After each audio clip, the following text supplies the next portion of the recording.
Alright, does everyone have a wonderful time on the glacier? Yeah. Excellent.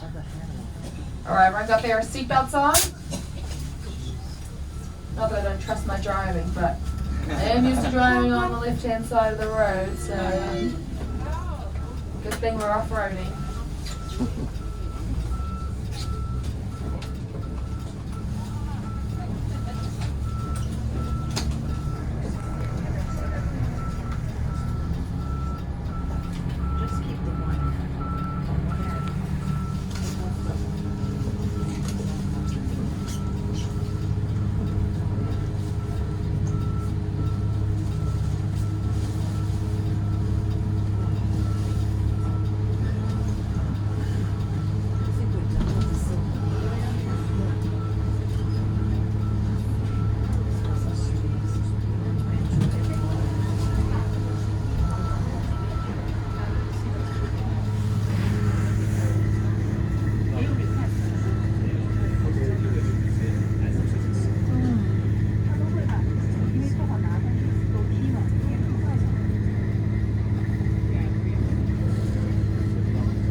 Now I actually struggled to recognise quite a lot of you getting back on the bus just then. Everyone looked like 30 years younger. You guys must have drunk a lot of that glacier water, eh? We did. But not too much though. I did. Alright, so on the way back I'm going to answer some of the more commonly asked questions so we can share those answers with everyone. Before we leave the turnaround point though, I'll point out two other glaciers that we can see. So on our right hand side, at about 4 o'clock and 3 o'clock respectively, we have Andromeda Glacier, that one's on the far right, and then to the left of that we have Double A Glacier. They may be slightly different coordinates, so that's my 3 o'clock, my 4 o'clock, but they're up there in the mountains. They are independent alpine cirque glaciers, so independent because they don't need no man, they're not attached to anything, they're not fed glacial ice like the Athabasca Glacier is. They are in the alpine eco-region of the Canadian Rockies, hence the name Alpine, and they're cirque glaciers because they're carving their way down the mountain in a circular fashion. So when they fully melt and recede, they're going to leave almost like a bowl in the mountain, so kind of like if you took a big scoop of ice cream out of the mountainside. They're also going to leave a tarn in its place, which is a small circular alpine lake. Now we get asked a lot about how deep or how thick the glacier is. So it's about 265 metres, just under 1,000 feet thick. So when you went to the skywalk last night, for those of you that were brave enough to look down through the glass, the height of the skywalk above the Shimopta Canyon is roughly about the same thickness as the glacier. So it gives you a really good visual representative of how thick that glacial ice is that you were just standing on.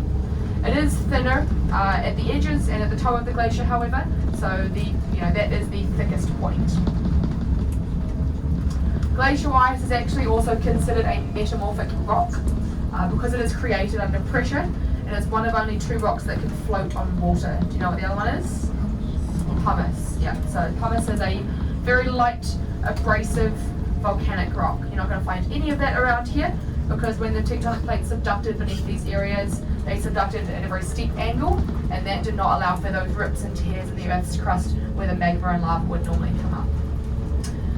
Now, we have a bit of rebar there on our left-hand side just coming into view.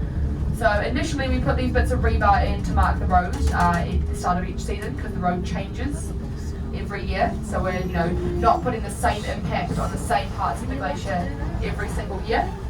I would like for you guys, however, to guess how long ago do you think we put that bit of rebar in for that to have moved so much? So we put the rebar in straight up and down, and the glacier has moved that to be at the angle that it is today. So have we got any guesses for how long ago that was put there? 100 years ago. 100 years ago? Try 3 weeks ago.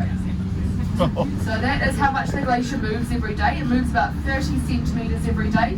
It is growing in winter, but it is receding in summer faster than it is growing. So grows between 10 to 20 metres in the winter and recedes 20 to 35 in the summer. We can see some people out there walking on the glacier, and that is outside the area that I told you is safe. And you're probably wondering, oh well, how come they can go out there? How come I'm not allowed to? Well, they have a very, very professional and safe guide with them. Has a whole bunch of safety equipment, and their walk is going to take them either 3 or 6 hours today. So if you would like to go and join them and walk for 3 or 6 hours, you're more than welcome to. It is very dangerous out there, however, but there is actually legally nothing stopping you from going on any part of this glacier. You probably just have to answer to Parks Canada if you ended up in a bit of strife. Obviously your safety is currently my responsibility, so I don't have any harnesses or ropes or anything on me.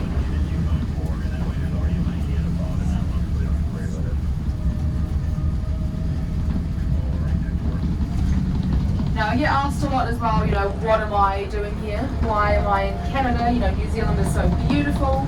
And that's not an incorrect statement. New Zealand is very beautiful. It's actually quite similar to Canada in some parts. We have mountains and glaciers and lakes and rivers. Just on a much smaller scale, everything's just way smaller in New Zealand. It's kind of like a diet Canada or a Canada light in a way.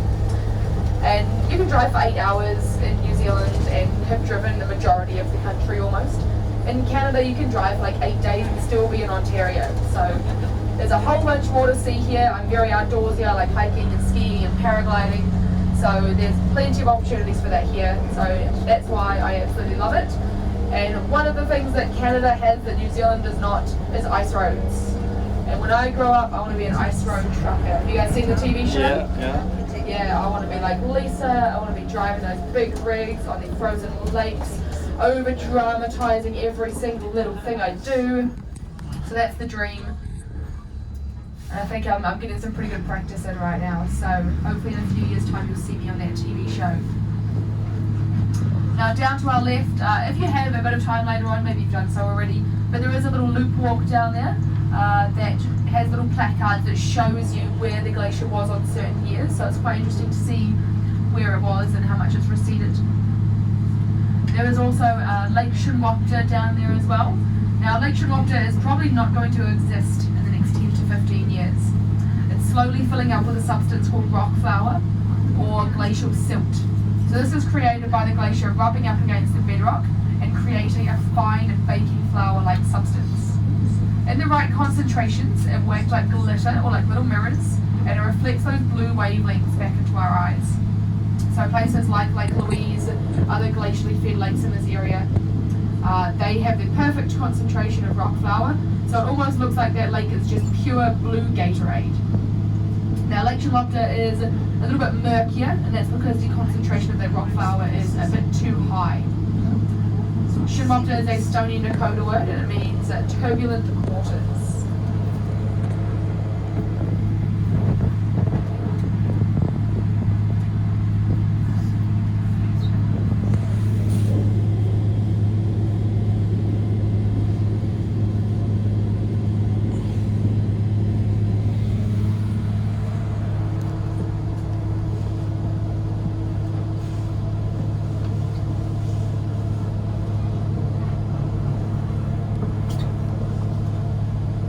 To the power of the Mercedes-Benz, we've almost reached the top of the very steep hill, the lateral moraine. So these vehicles have only been around since the 1980s. There's a number of different companies that refurbish them. This one being a Kodiak, being refurbished in Idaho in the States. Some of them have Detroit diesel engines, some of them have Mercedes-Benz engines. They only let the best drivers drive Mercedes-Benz engines, obviously. And I am very fortunate that I get to tell people that I drive a $1.3 million Mercedes-Benz for work. So that sounds way fancier than it actually is. But it gives me loads of street cred, so I try and drop that at every given opportunity. They're quite interesting vehicles. They only have about 325 horsepower, which for those of you who know much about horsepower, it's not a lot. They get most of their kind of driving force from the torque. So they're very strong diesel engines. They mainly use biodiesel, and then the newer vehicles have a DEF system as well, which reduces the emissions almost by half.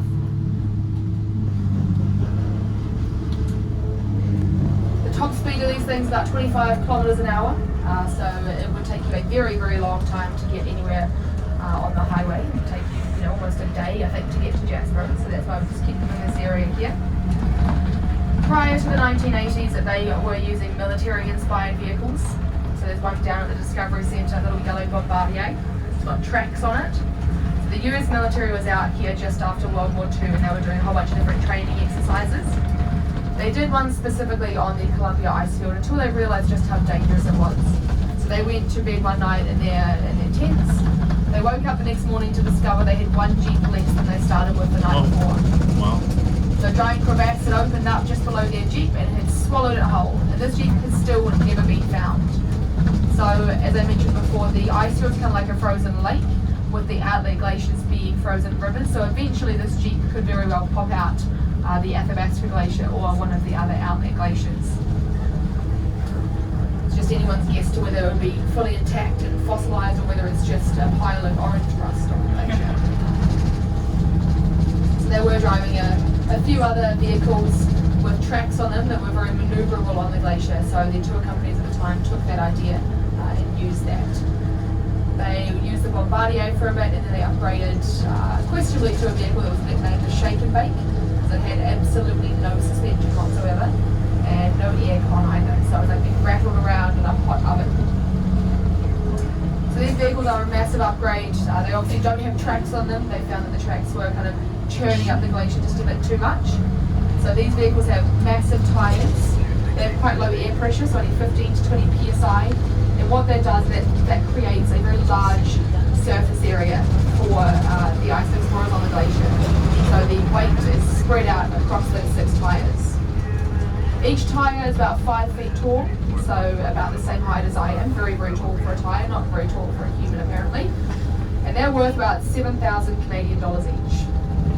So they try and get them to last at least a few seasons. That is worth more than my entire vehicle alone. So luckily I do not have to foot the bill before changing these tyres. I've only ever had one flat tyre. Alright, so what is going to happen now is I'm taking you back to the transfer base where a shuttle is going to come meet you and take you back down to the Discovery Centre. So now would be a very good opportunity to just have a quick look around you and make sure you haven't left any of your belongings either between or underneath the seats. Of the $1.3 million they spent on this vehicle, they have spent approximately $0 on the power steering unit. So sometimes these buses are very hard to manoeuvre, especially at lower speeds. So we will be getting everyone to remain in their seats with their seatbelts fastened until we've come to a complete stop at the base. We're going to try and do it in one manoeuvre. All of the best drivers can do it in one. But we potentially might need to reverse up to get ourselves nice and perpendicular to the transfer base down here.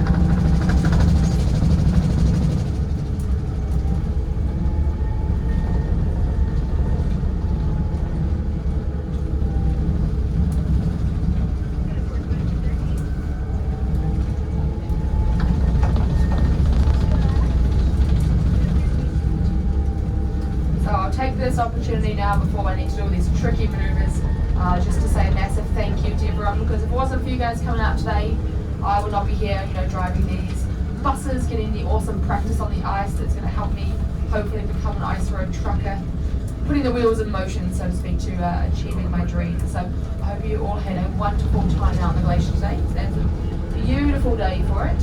Hopefully the weather stays very similar for you for the rest of your trip. Are you guys heading towards Banff or Jasper later on today? Jasper is probably one of my favourite places in the entire world. If you're looking for a couple of good places to eat, I've got 2 amazing recommendations. Every time I go there, I have to go to these places. One is called Kimchi House, which is a Korean restaurant, and it's one of the best and cheapest places to eat in Jasper, which is quite uncommon to find. It's very expensive to eat here in the mountains. And there is a new place called the Spice Joint, which does Jamaican food. So if the weather does turn and you're looking for something, hot and spicy, they do amazing, amazing food there. So if you're looking for 2 places, those would be my 2 recommendations. And Jasper has a ridiculous amount of beautiful lakes, beautiful viewpoints. So you'll absolutely love it there. Thank you. Alright, let's see if I can do this in one go. We're aiming for the number 7.